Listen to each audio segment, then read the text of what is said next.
इनके लिए बैठने की कोई व्यवस्था है या नहीं है, दरी पट्टी है या नहीं है। अगर स्कूल में दरी पट्टी की व्यवस्था नहीं हो, ये भी हम कराएंगे। और यहाँ पानी की दिक्कत है तो यहाँ हैंडपंप, मेरे विधायक मत से हैंडपंप भी यहाँ लगाऊंगा, घोषणा कर रहा हूँ। बच्चों के पानी के लिए आपने यहाँ बात उठाई है तो हैंडपंप भी यहाँ खुलवा देंगे, तो बच्चे जो चपरासी है वो दूर उनको पानी लेने नहीं जाएंगे। तो इसलिए हम सरकार में नहीं है, लेकिन विधायक पद से भी जहाँ आवश्यकता होगी पूरी विधानसभा में काम करेंगे, गरीब का पहले सोचेंगे, उसका बात। लेकिन समय आने पर आपको भी ध्यान रखना है कि कथनी और करनी में अंतर होता है। कौन काम कर सकता है और कौन खाली वादे ही करना है।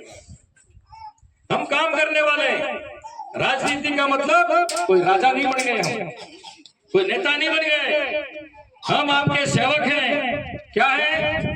जनता के सेवक हैं हम। हमको आपने चुना है तो हमको आपकी सेवा करनी है।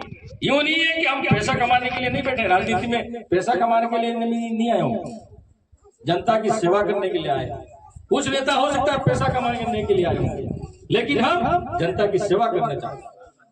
जिस तरह से हनुमान जी, राम जी जो हमारे भगवान है, जो हम पूछते हैं उनकी सेवा करते हो, उस तरह से मेरी भी इच्छा है कि मेरे लिए आप पूरी जनता भगवान हो, आपकी मैं सेवा कितनी कर सकता हूं। ये हमारी सोच होनी चाहिए, ये हमारा मन ऐसा होना चाहिए कि हमारे बच्चों को कैसे बढ़ाएं, हम सब एक कैसे रहें, हम आगे कैसे बढ़ें, छोटे बड़े का मान सम्मान कैसे करें। समाज की बात खूब है, समाज की बात मैं कहना नहीं चाहता हूं, लेकिन जो समाज, शिक्षा जिसने भी, जिस समाज ने ली है, वो समाज आगे बढ़ेगा।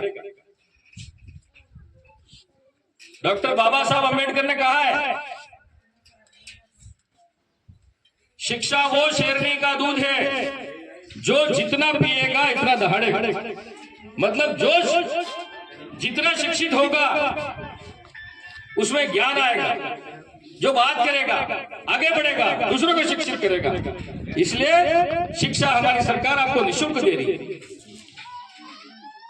तो शिक्षा बहुत ही जरूरी है। और शिक्षा से ही हमारा परिवार, घर, समाज और हमारा देश एक हो सकता है, आगे बढ़ सकता है।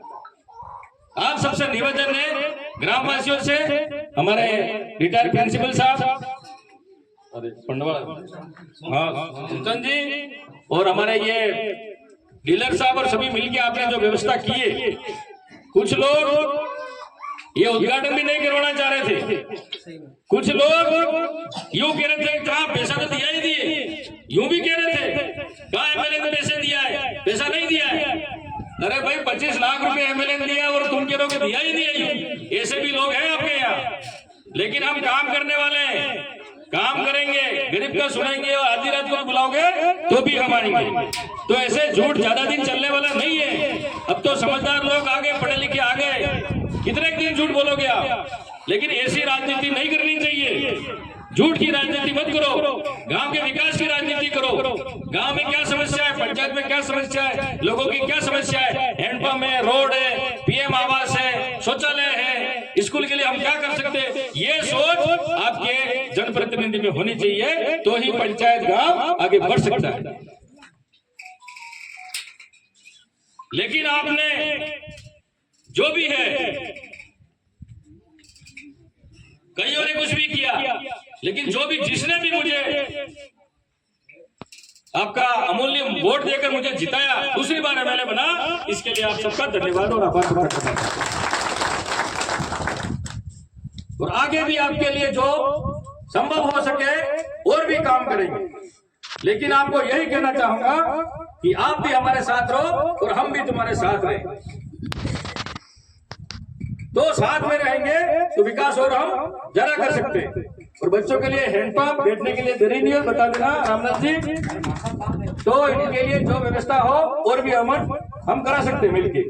और आप सब मिलके, गांव वाले, पंचायत वाले मिलके वास्तविक में जो समस्या हो उसको पूरी करेंगे।